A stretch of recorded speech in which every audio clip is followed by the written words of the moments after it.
সময়তে এজন ব্যক্তি আমাৰ সকলোৰে 2023 বৰ্ষৰ সাহিত্যিক পেঞ্চন সন্মান প্ৰাপক সোণোৱাল কছাৰী সাহিত্য সভাৰ সভাপতি শ্ৰীযুত মোহন সোণোৱাল দেৱলৈ অভিনন্দন।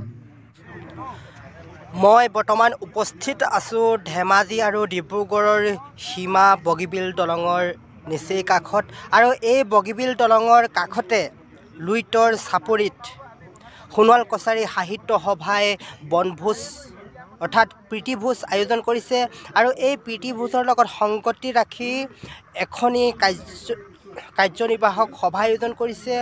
আৰু আপোনালোকে হয়তো বহুতেই গম পাইছে যে এইবাৰ সোণোৱাল কছাৰী সাহিত্য সভাৰ বৰ্তমানৰ সভাপতি মোহন সোণোৱাল ছাৰে সাহিত্যিক পেঞ্চন বঁটা পাবলৈ সক্ষম হৈছে। আৰু এই যে সোণোৱাল কছাৰী সাহিত্য সভাই আজি বগীবিল দলঙৰ কাষতে যি প্ৰীতিভোজ আয়োজন কৰিছে আৰু কাৰ্যনিৰ্বাহক সভা আয়োজন কৰিছে, সেই সভাতে সোণোৱাল কছাৰী সাহিত্য সভাৰ বৰ্তমানৰ সভাপতি মোহন সোণোৱাল ছাৰলৈ সম্বৰ্ধনা জনাইছে। আৰু এই অনুষ্ঠানত অসমৰ বিভিন্ন জিলাৰ সোণোৱাল কছাৰী সাহিত্য সভাৰ জিলা সমিতিৰ শাখা সমিতিৰ বিষয়ববীয়াবিলাক আহিছে আৰু সকলোৱে আমাৰ সন্মানীয় সভাপতি মোহন সোণোৱাল ছাৰক অভিনন্দন জনাইছে। আৰু এতিয়াও এয়া আপোনালোকে মোৰ পাছফালে দেখিছে অভিনন্দন অনুষ্ঠান অৰ্থাৎ সম্বৰ্ধনা অনুষ্ঠান হৈ আছে। আৰু এই আজি প্ৰীতিভোজ আৰু সম্বৰ্ধনা অনুষ্ঠানৰ দৃশ্যবিলাক মই আপোনালোকক যিমানখিনি পাৰোঁ দেখুৱাবলৈ চেষ্টা কৰিছোঁ।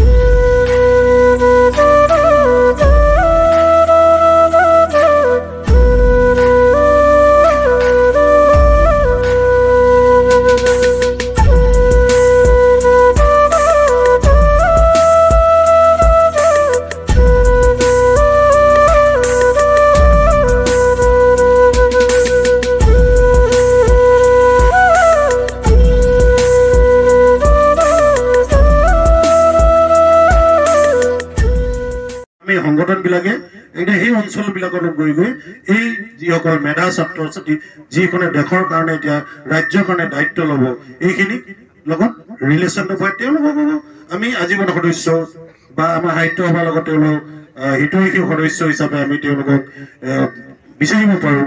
তেওঁলোক নিশ্চিতভাৱে জড়িত হ'ব। কাৰণ কিয় জড়িত হ'ব? কাৰণ প্ৰত্যেকজন ছাত্ৰ ছাত্ৰীকে আজি কাউন্সিলৰ কণ্ট্ৰিবিউশ্যন আছে।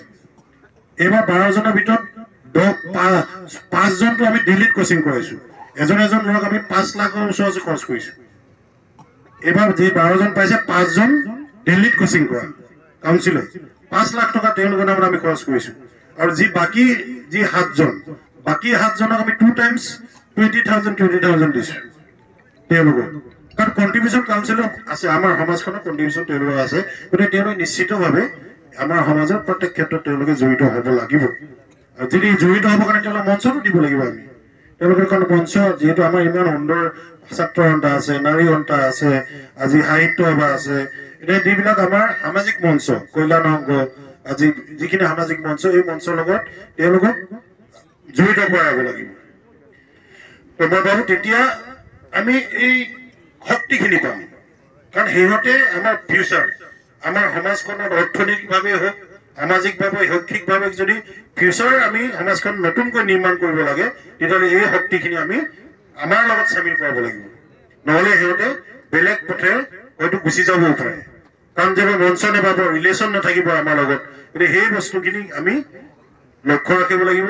গতিকে আমাৰ অঞ্চলবিলাকৰ জিলাসমূহক, বিশেষকৈ জিলা সমিতিসমূহ, নিজ জিলাত যিবিলাক ছাত্ৰ ছাত্ৰীয়ে তেওঁলোকৰ নিজৰ প্ৰতিভা বিভিন্ন ক্ষেত্ৰত বিকাশ ঘটাবলৈ সক্ষম হৈছে, নিজৰ প্ৰতিভা যোগেৰে উজলি উঠিছে, তেওঁলোকক আমি সদায় সম্বৰ্ধনা জনোৱাত আমি আগভাগ ল'ব লাগিব। আৰু তেওঁলোকৰ লগত এনি টাইম ৰিলেশ্যন, সম্বন্ধটো বিভিন্ন জৰিয়তে আমি ৰাখিব লাগিব। আপোনাৰ সকলোৱে শ্ৰীযুত মোহন সোণোৱাল দেৱক জানে সাহিত্যিক হিচাপে। তেখেতৰ আন এটা দিশ আছে যিটো সমানে গুৰুত্বপূৰ্ণ। তেখেত সোণোৱাল কছাৰী ছাত্ৰ সন্থাৰ সদৌ অসম সোণোৱাল কছাৰী ছাত্ৰ সন্থাৰ ৪ৰ্থজন প্ৰাক্তন সভাপতি আৰু তেখেত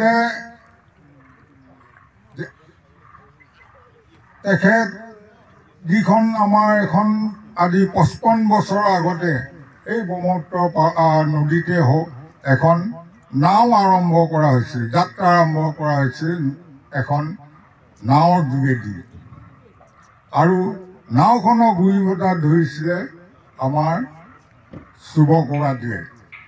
এতিয়াৰ পৰা ৫৫ বছৰৰ পৰা ধৰি তেখেতে আজিলৈকে আমাৰ সোণোৱাল হৈ নিজকে কৰ্মত নিয়োগ কৰি আছে। বৰ্তমান তেখেতে যিটো সময়ত তেখেতে ছাত্ৰ সন্থা কৰিছিলে আজি ৫৫ বছৰ আগতে, সেই ছাত্ৰসকলৰ মাজত এজনেই বুদ্ধিজীৱী আছিলে, এজনেই লিখা মেলা কৰিছিলে, বেছিকৈ পঢ়া শুনা কৰিছিলে আৰু সদায় সোণোৱাল সমাজৰ মানসিক উৎকৰ্ষ সাধনৰ কথা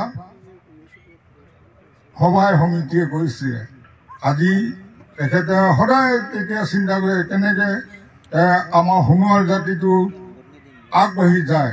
এইটো কথা জগন চন্দ্ৰ সোণোৱালদেৱে এটা এই সময়ত তেখেতে এটা শুভেচ্ছা জনাইছিলে যে মোহন, তুমি সাহিত্য চৰ্চা কৰি থাকা আৰু নিশ্চয় ভৱিষ্যতলৈ তুমি এজন সাহিত্যিক হ'ব পাৰিবা। তেতিয়াই তেওঁ সেই কথাটো মোক কৈছিলে।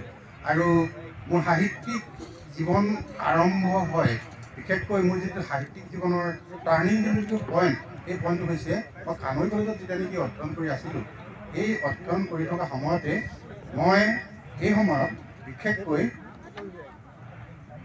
মই কেইবাগৰাকীও মোৰ সহপাঠীক লগ পাইছিলোঁ, সাহিত্য চৰ্চা কৰা সহপাঠীক লগ পাইছিলোঁ। তাৰ ভিতৰতে মই সোণোৱাল কছাৰী জনগোষ্ঠীৰ দুগৰাকী ব্যক্তি মোৰ বন্ধু হিচাপে পাইছিলোঁ।